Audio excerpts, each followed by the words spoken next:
It's been 5 years since the Switch launched back in 2017, and once again challenged the way we thought about gaming and gaming form factors.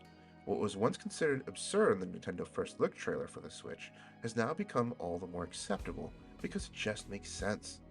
Tentpole title after tentpole title, the Nintendo Switch saw its numbers grow.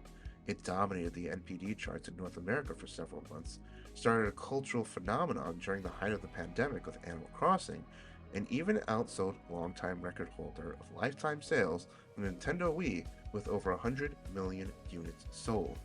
Countless threads can be found by PC only and other first time Nintendo gamers finally adopting the Switch and loving it. Heck, its influence is so big, you could even say that it inspired the newest rival in the space, the Steam Deck. There's even a similar competitor on the horizon too, with Logitech. So why is it, after a long string of successes, with more great titles coming along the way, that fans have been asking one singular question? When are we going to get a more powerful version of the Switch? Okay, so confession time. I actually own a PS5. I bought it and played Persona 5 Royal on it and I loved it. I put tons of hours into it. So then why am I seriously considering, and even more seriously concerned, about buying Persona 5 Royal on the Switch, even though I'm still going to buy it anyway? Well, when I bought the PS5, I always knew Sony had great hardware to make games really sing to their full potential while playing it on my couch. I even like the fact that they had remote play, actually playable now.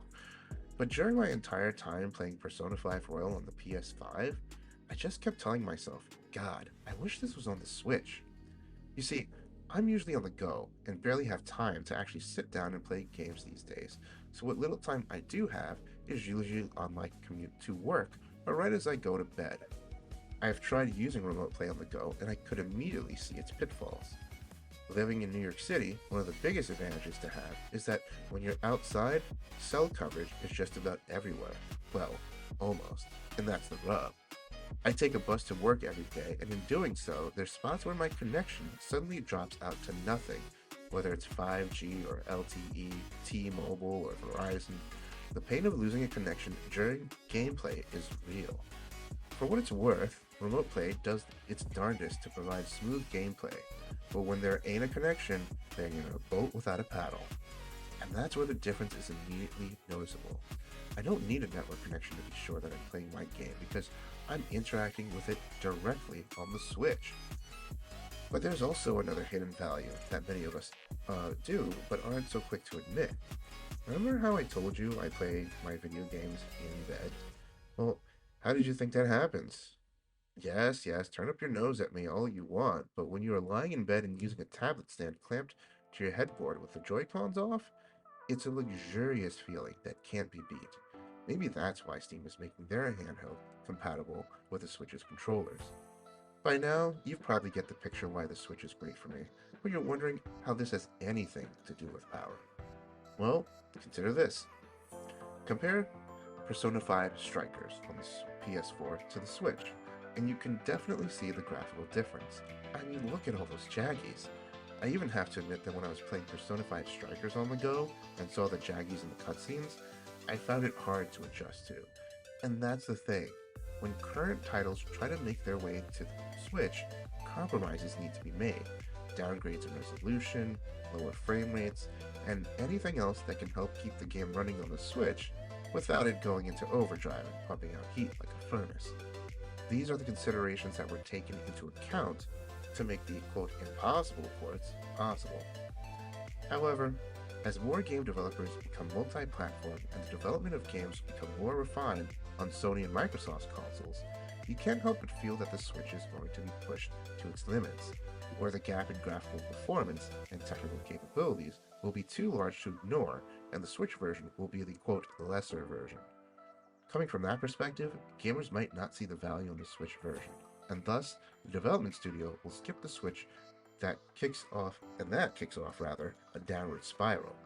That's huge considering how much more demanding games are going to become, and that will impact just whether or not a developer will continue supporting the platform in the long run.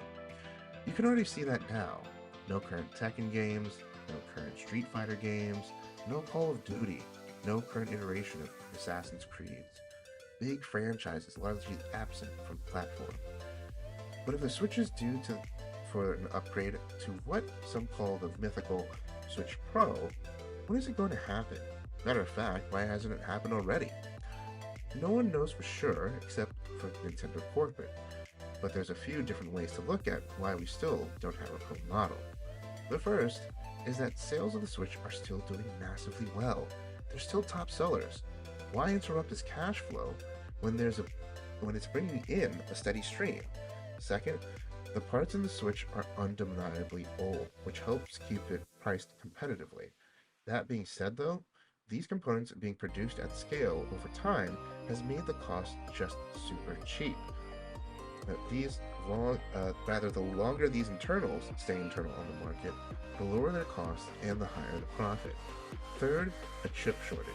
Since 2019, there's been a chatter of a Switch Pro with better specs than the original, better screen, better battery life, better kickstand, all things we see in the OLED Switch.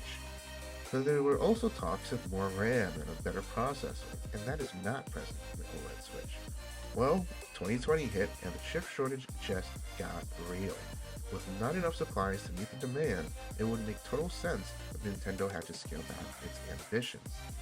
Now that things are slowly starting to normalize, it's possible that the next generation of Switch may materialize soon.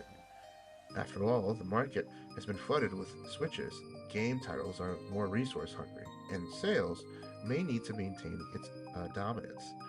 Some fans speculated that this new Switch would be coming in holiday 2022, but due to a recent announcement, that doesn't seem likely at all.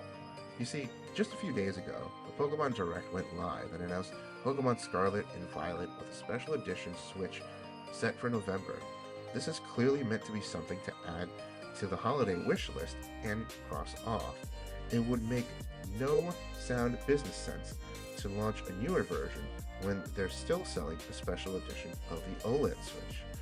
You would essentially ask for Pokemon Switch sales to be cannibalized with a bunch of dead inventory left over if the new Switch made it to the market. That's why the most likely scenario I can see is this: a new Switch model and perhaps successor with the launch of the new Zelda game in May 2023. If you've been following the Switch, you would know that upon its launch, Zelda was the tentpole title that Nintendo pegged as the title that would be the system seller.